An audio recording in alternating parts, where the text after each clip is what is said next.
Hello everyone, today we'll tell you what happened off the coast of Odessa and why Britain is in shock. Subscribe to the channel, and we'll begin. It happened suddenly. At dawn, when the Black Sea was calm and quiet, the world awoke to news that upended international politics.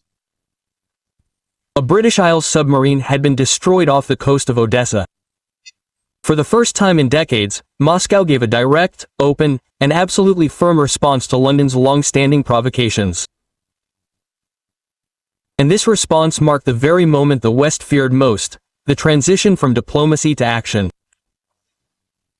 The first reports came from observers in the coastal areas.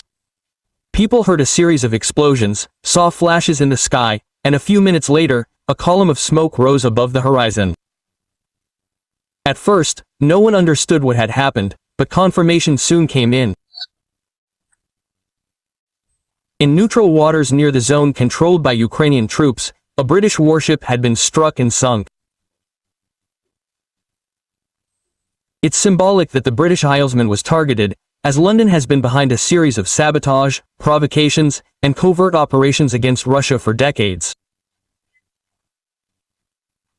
From spy scandals and energy games to attacks on diplomatic interests and economic interference. All of this took place under the guise of fine words about democracy and freedom. And now the time for reckoning has come. It's worth noting that Moscow has made no secret of its resolve. In recent months, Russian leaders have repeatedly warned that interference in the Black Sea zone would be viewed as a security threat. After the incident with the British Islesman near Crimea several years ago, Russia made it clear it would not allow a repeat. But London, it seems, has decided to test its patience. And here's the result. Let's take a closer look. According to Russian sources, the British ship arrived in the Black Sea under the pretext of participating in a peacekeeping mission. In reality, according to intelligence, its tasks were far more serious: reconnaissance of Russian routes, monitoring radar signals, and coordinating drone attacks from Ukrainian territory. On board were electronic intelligence equipment and a team of specialists believed to be affiliated with NATO. The night before the attack, the ship entered a restricted area. Despite warnings, the IFF signals were disabled.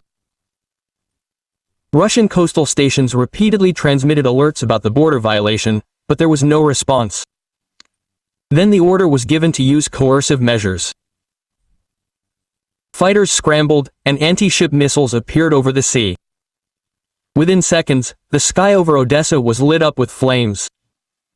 The first missile struck the destroyer's stern, where the antennas and communication systems were located. The second struck the engine room. The explosion was so powerful that the ship literally broke in half. The crew tried to save the vessel, but everything happened too quickly. Within minutes, the hull sank. That could have been the end of it, if not for one thing. NATO drones were at the scene of the disaster, recording the moment of impact. And within an hour, the footage had spread around the world. Western media initially tried to pass it off as an accident, but it later became clear it was no accident, but a direct clash of interests that had been brewing for years. Why did Russia decide to take such a step now? The answer is simple.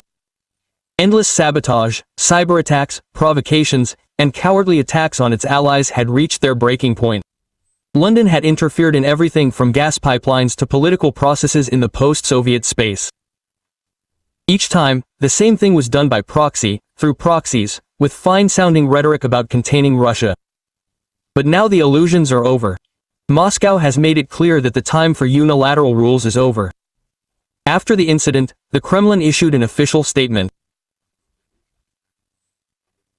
It stated that any country participating in operations against Russia will be held accountable for its actions without exception, without discounts for allied obligations, without any illusions that they can hide behind a NATO flag. These words sounded like a shock alarm for the entire West. Panic reigned in London.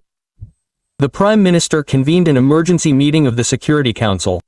Armored vehicles are patrolling the streets of the capital. Security has been increased at the Russian embassy. The media is demanding an answer, but there is nothing to offer.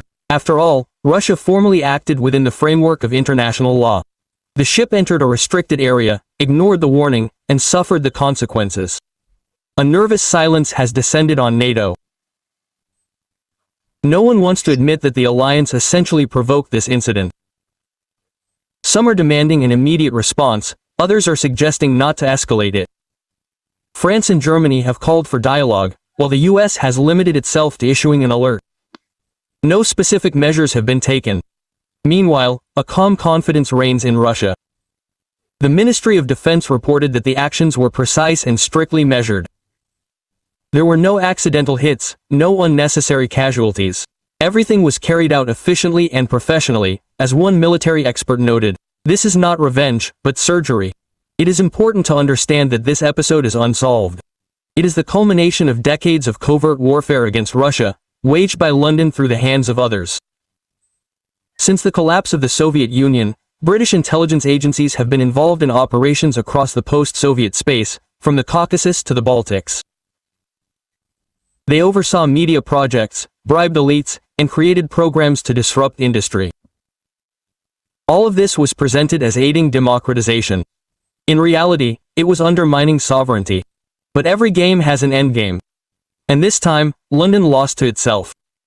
Debates have erupted in the British Parliament. Some MPs have accused the government of recklessness, others of weakness.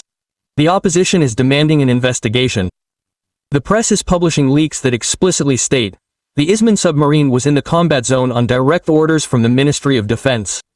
The purpose was to test Russia's reaction. They checked, quote, "The world is now divided between those who understood the meaning of what happened and those who pretend nothing happened." But the fact remains. Russia has demonstrated that it will no longer tolerate provocations. And no matter whose flags are on the mast, any threat will be destroyed. Meanwhile, in Britain itself, economic collapse has begun. Stock markets collapsed, insurance companies refused to work with military ships, and the pound lost ground in a day. Investors fled London, fearing that Russia would impose retaliatory sanctions against British companies. All of this was the immediate impact of a single targeted strike. Putin spoke that evening. His speech was brief but extremely harsh. He stated that Russia had long endured, warned, and tried to maintain a balance, but London's endless pressure and underhanded moves made a response inevitable. "We are not looking for conflict, but we will not allow anyone to toy with our security," the president said. These words instantly spread around the world. Even those accustomed to skepticism about Russian policy acknowledged, this is not a threat, but a new line of behavior. Russia has tired of diplomatic lies and is now acting like a self-confident power. Observers in Europe say that London has realized for the first time that the era of impunity is over. Britain is accustomed to being the orchestrator of other people's conflicts, accustomed to pulling the strings, creating crises in which it itself remained in the shadows.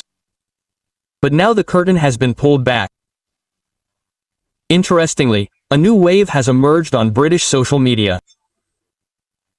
Thousands of users are demanding an explanation for why the ship ended up in the conflict zone, who gave the order, and why no one considered the risks. There are no answers. Only general phrases about demonstrating freedom of navigation.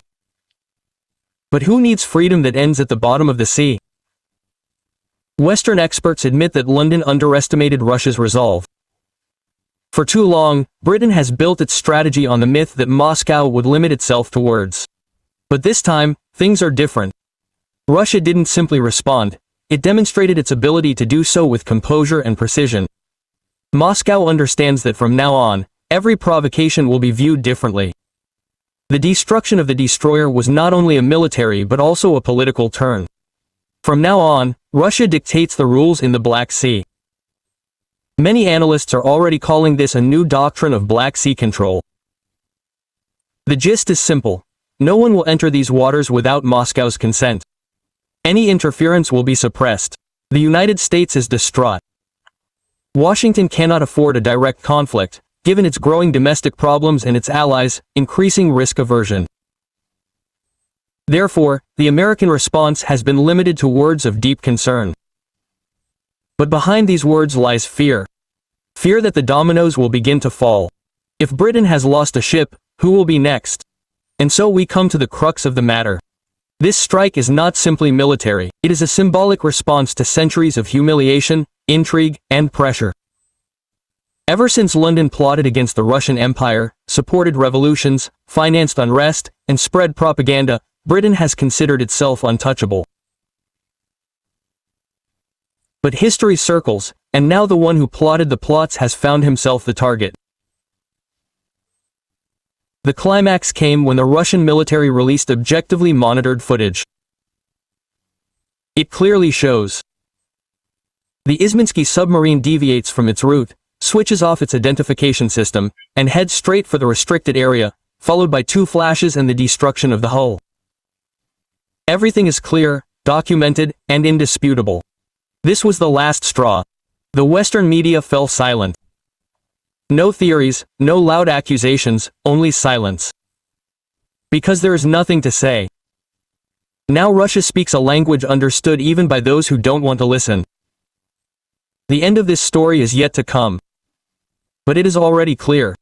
London has lost more than just a ship, it has lost the myth of its influence.